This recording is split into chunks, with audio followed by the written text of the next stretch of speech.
জানেন যে গত 5ই আগস্টে সাতক্ষীরা জেলার যে কারাগার তার অভ্যন্তরে অবস্থিত যে কয়েদিরা তাদের মধ্যে যে দাঙ্গা হাঙ্গামা সৃষ্টি হয় এবং এই দাঙ্গা হাঙ্গামার একটা সুযোগ নিয়ে কিছু কয়েদি সেখান থেকে পালিয়ে যেতে সক্ষম হয় সুকৌশলে।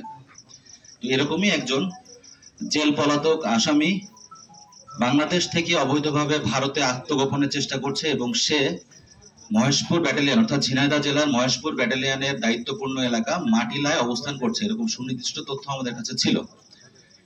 তো এই তথ্যের ভিত্তিতে আমাদের একটি চৌকস একটি দল তারা মাটিলা সীমান্তের কাছে বাংলাদেশের অভ্যন্তরে 1.5 থেকে 200 গজ ভিতরে একটি মেহগনি বাগানে ওত পেতে থাকে তাকে ধরার জন্য।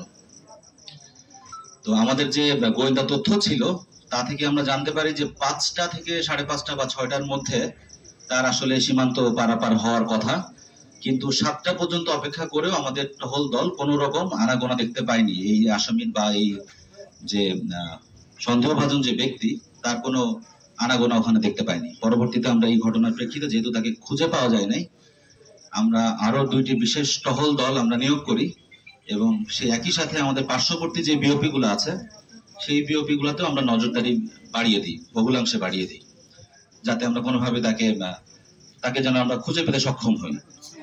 পরবর্তীতে অন্য একটি মাধ্যম থেকে আমরা জানতে পারি যে মাটিলার যে সরকারি প্রাথমিক বিদ্যালয় আছে তার পাশে যে ঝোপঝাড়, বেশ কিছুটা ঘন ঝোপঝাড় আছে আপনারা জানেন, সেখানে তাকে দেখা গিয়েছে এরকম সংবাদ আমরা পাই। আমাদের মহেশপুর ব্যাটালিয়নের বিজিবি সদস্যরা সেখানে গিয়ে হাজির হলো, আমরা সেখানেও ইনিশিয়ালি তাকে খুঁজে পাইনি। পরবর্তীতে আবার স্থানীয় মাধ্যম থেকে আমরা জানতে পারি যে মাটিলার যে ঈদগাহ আছে ঈদগাহর পাশে এরকম একটি ঝোপঝাড়, সেখানে নাকি তাকে দেখা গিয়েছে। তো আমাদের বিজিবির সদস্যরা যেহেতু টহলরত অবস্থায় ছিল, আমরা ঈদগাহটাকে সম্পূর্ণ ঘিরে ফেলি। এই ঘিরে ফেলার মধ্যে এরই মধ্যে সে ওখানে ছিল নিশ্চয়ই, তো বিজিবির অবস্থান টের পেয়ে সে ওখান থেকেও সুকৌশলে পালিয়ে যাওয়ার চেষ্টা করে এবং আমাদের লোক যখন সেটাকে মার্ক করতে পারে যে সে পালিয়ে যাচ্ছে, তার পেছনে আমরা আমাদের টহল সদস্য দৌড়ে তাকে ধরার চেষ্টা করে এবং এক পর্যায়ে সে স্থানীয় যে কোদালিয়া নদী আছে আপনারা জানেন, সে নদীতে ঝাঁপ দেয়। তার পেছন আমাদের 2 জন সদস্য তারাও অত্যন্ত সাহসিকতার সাথে সে নদীতে ঝাঁপ দিয়ে ফাইনালি আমরা তাকে আমাদের আয়ত্তে আনতে সক্ষম হই।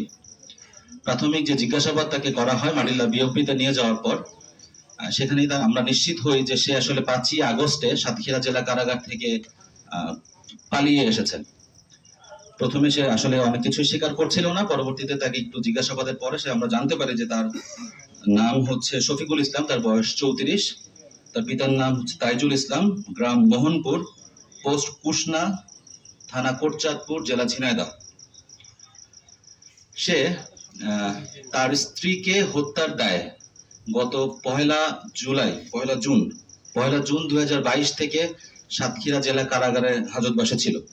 তার স্ত্রীকে হত্যার দায়ে 1 জুন থেকে সাতক্ষীরা জেলা কারাগারে সে হাজতবাস ছিল। আমরা আসামিকে আইনি প্রক্রিয়ার মাধ্যমে মহেশপুর থানায় সোপর্দ করব, যে কার্যক্রম আমাদের প্রক্রিয়াধীন আছে। ধন্যবাদ।